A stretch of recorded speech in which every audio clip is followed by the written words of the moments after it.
Magandang araw sa inyo. Ang topic ko naman ngayon ay kung mag-start ka ng freelancing as video editor.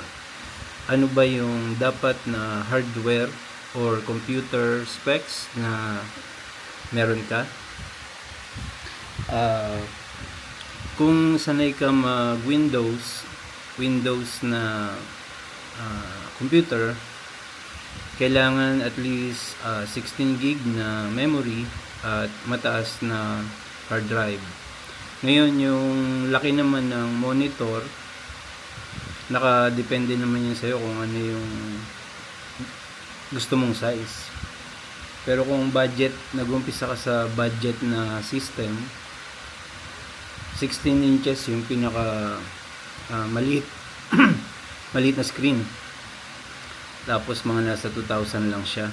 2,000 to 5,000 depende sa brand or depende kung brand new or second hand yung bibilhin mo.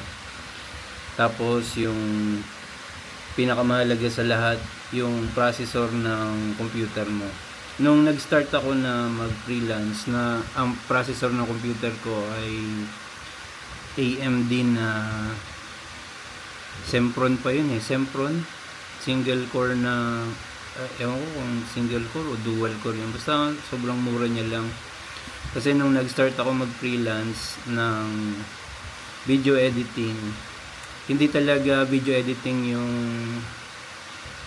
nauna kong nalandingan na trabaho. Bali, nag-start muna ako as virtual assistant. Ngayon, dahil nakakahiligan ko ang pag-edit ng video, dahan-dahan ko siyang inaral hanggang nakakuha ko ng client para sa kanya. Ngayon, ito ang napansin ko. Pag Windows ang gamit mo na hardware or computer, limited yung client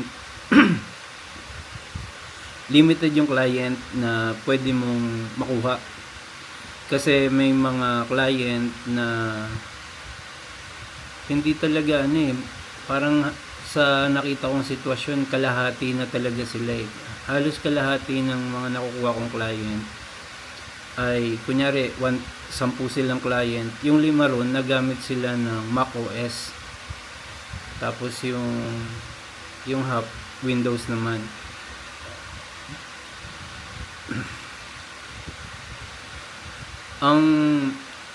ang masabi ko lang, mas lumaki yung opportunity ko nung nag-transition na ako sa Mac na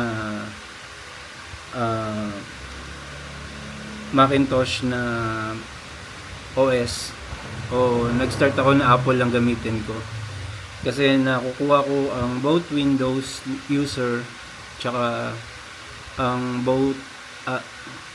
Mac OS na client. Kasi ang ginagawa ko, editor kasi ako ng mga wedding o kaya mga ang tawag dyan, mga events, birthdays, tapos mga YouTube videos. Ayan, yung ginagawa ko. Ngayon, kapag ginawa ko yung video, hindi talaga na nire-render siya galing sa akin. Kumbaga, i-check pa siya ng client ko. Ang pinapadala ko lang sa kanya yung pinaka maliit na project file. So,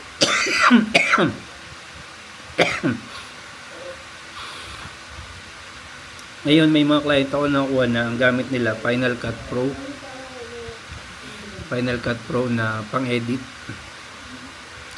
Kaya nasa pool ko na rin yung Mac software na client.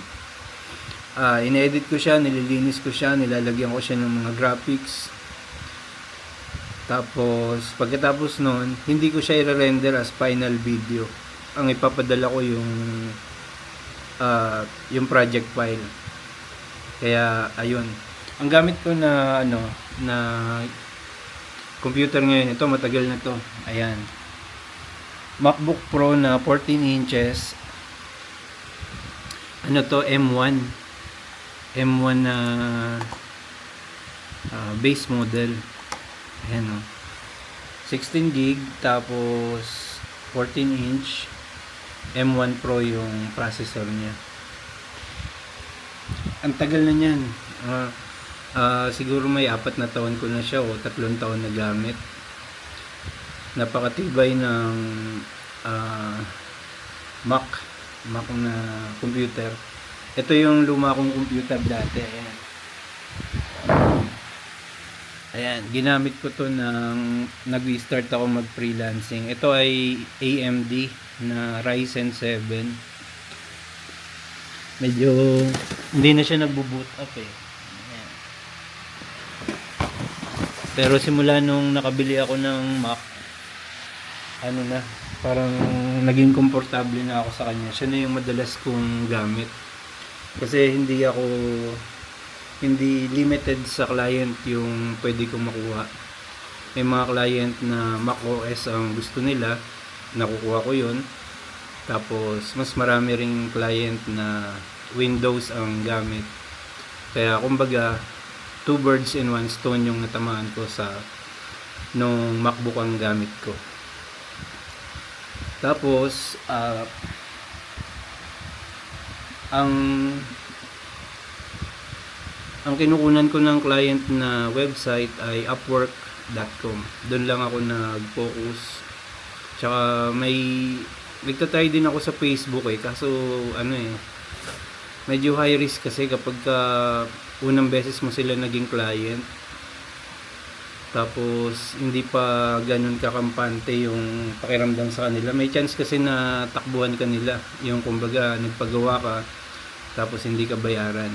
Ngayon, yung Upwork.com, pwede mong si Upwork kasi kukunin niya na yung bayad sa client. Kumbaga parang middleman siya. Sigurado na mababayaran ka sa trabaho mo. Pero may cut doon si Upwork sa bayad ng client. Pero okay lang yun, at least mahalaga. Safe ka. Kumbaga safe yung bayad sa'yo. May aasahan ka kada tapos ng project. Di katulad ng pagka direct high risk yun. May risk. May chance na ayun nga, yung nasabi ko nga kanina, biglang hindi na magre-reply yung client pagkatapos mo masend yung possible na output mo. Yung iba nilalagyan nila ng watermark eh. Pero minsan kasi nangyayari sa akin na-experience ko dati. May trabaho na hindi nagustuhan ng client, tas yung client medyo siya, yung anong tawag diyan, maselan. Ang naisip nila, imbis na magsayang pa ng time kakaayos doon sa project na pinagawa sa'yo o kaya pinasimulan sa'yo, biglang hindi na lang sila magre-reply.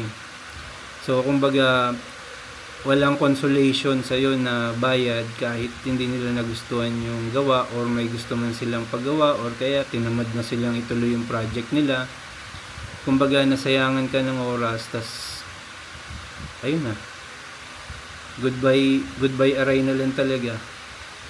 Kaya ayan, masuggest ko sa inyo bilang mag-start ng freelancing, ang computer nyo at least mas mainam talaga, nasa 16 gig na memory. Tapos yung hard drive nya mas mataas, mas maganda, at least 512 gigabytes. Tapos yung screen naman nasa sa inyo na yan kung ano yung trip nyo. Tapos kung Windows ang plano mo, at least mga Ryzen 7 o kaya Ryzen 5 kung ano pa, medyo limited pa sa budget, or pwede kang dumiretso ng MacBook Air.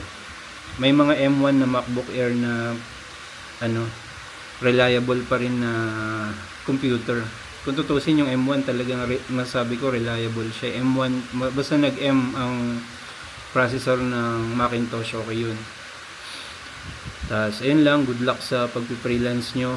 Sana makadali kayo ng magaganda at high paying clients. Good luck. Salamat sa panonood.